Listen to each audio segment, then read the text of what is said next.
Well, I just couldn't stay away. Here I am back at Ragtown.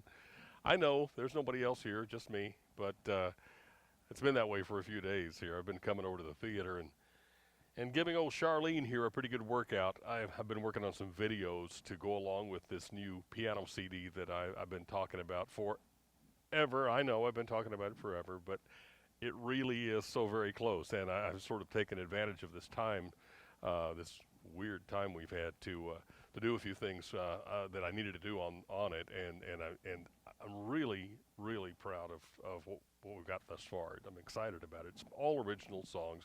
They're all songs that I've written for the various plays, and I think there's one or two that are weren't for plays. But anyway, I'm excited about the CD and kind of all we can do right now since we're unable to do live shows is do some video things, and so I'll be putting those out on our website and on YouTube and Facebook and all that stuff we do now, and hopefully generating a few pre-orders for the CD and just keeping people aware of the fact that we're still here and we're not going anywhere and we're coming back. Okay, you know I hate that we can't get together. I hate that we can't get together and especially at this time and encourage each other about all that's going on. It's a obviously a tough time for a lot of people.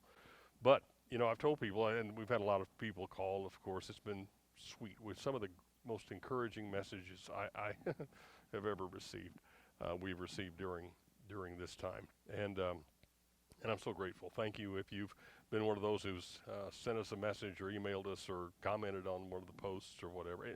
Even if you haven't, I know you. I know that because you're watching this, your heart's with us, and thank you, thank you, thank you. When all this shakes out, we're going to be okay, as are you, and I believe that with my heart. I think there's a lot of positive news coming out right now that this thing may be have been overstated, to begin with. A lot of politics involved, a lot of deceit involved, perhaps, but a lot of good people trying to make good decisions right now and keep us safe. And so, it is, as they say, it is what it is, and so we deal with it.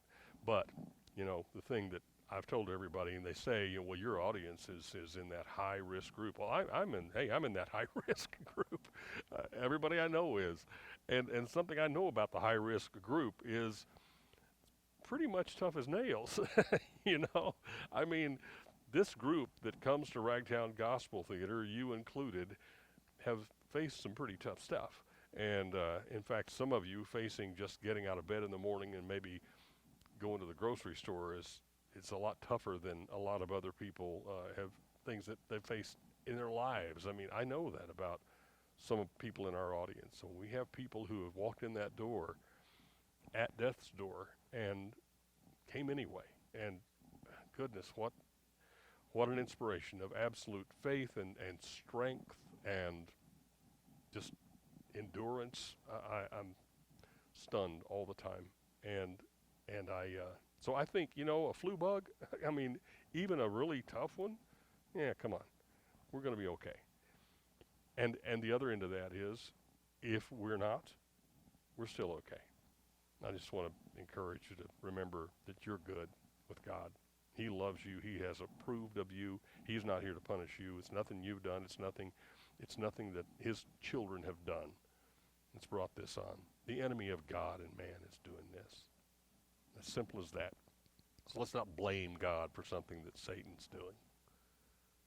And let's just show our brothers and sisters and those that we'd love to have be our brothers and sisters. Let's show them what we're made of. And be encouraging. Be positive.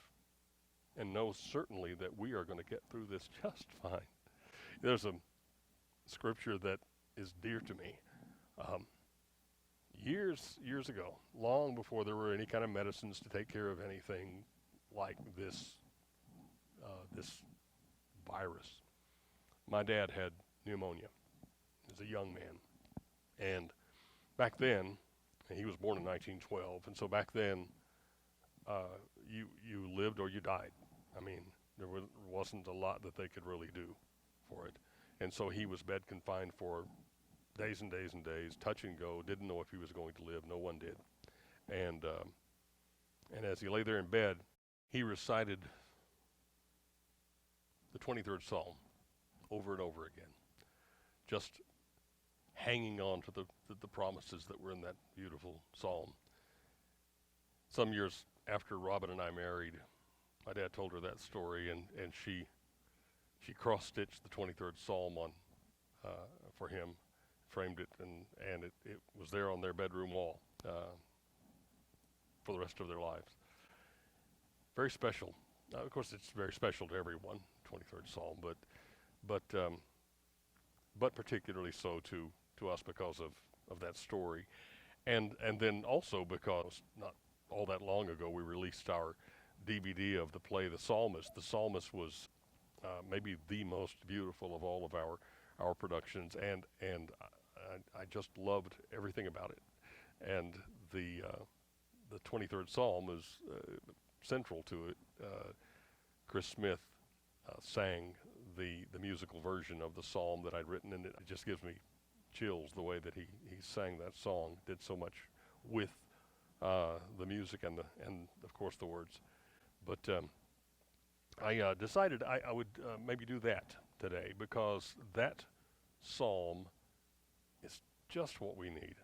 I mean, everything is in that psalm. It's a beautiful way to think about what we're going through right now. The challenges, the fear that we're facing, and the blessings that we have that we can count on.